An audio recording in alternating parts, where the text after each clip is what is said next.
সেই সরিষাবাড়ি থেকে পাগল যাকে কাঁঠাল গাছের সব কাঁঠাল যেহেতু মরেই যায়, ও খুঁচাতে কিবা ফিরের মুড়ি ধরে না গাছে কাঁঠাল থেকে না। ঠিক আছে, দেখবি এই বছর সবচাইতে বড় যে 2টা কাঁঠাল হবে আমার মুর্শিদের বাড়িতে 5 ছোলায় বাইরে আমি নিয়ে যাব। সেই কথা মুরিদের দলের সব খবর আপন মুর্শিদ জানে।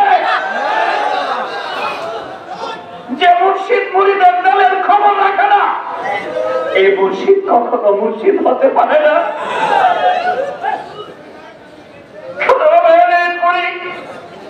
এমন একটা কবলি আল্লাহ যিনি কোন ফায়াকুনের স্তর মন্ত্র অতিক্রম করে 24 দায়রা অতিক্রম করে আল্লাহ পাকের কুরবিয়তে পৌঁছে আছেন। মারহাবা কোন।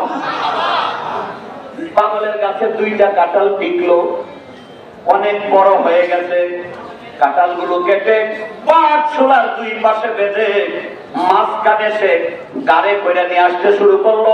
হাজার হাজার মানুষ জিজ্ঞেস করে, আমি আর বিষয়টা কি, এগুলো কি দেখতেছি? সব আমার খাজা বাবার দয়া, খাজা বাবা এনে পুরীর দয়া।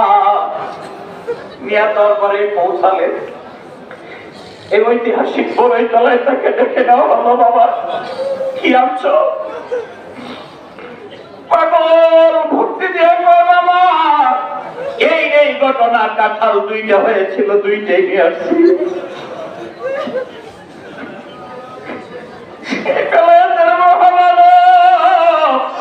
হাতের 2টা চালু তার পাগলের দিকে দেখাইলেন, বাবা কাঁঠাল তোমার 5 ছোলার ভার গ্রহণ করে নাই, বরং সারা রাস্তা তোমার মুর্শিদের হাতের তালুর মধ্যে কাঁঠাল বসা।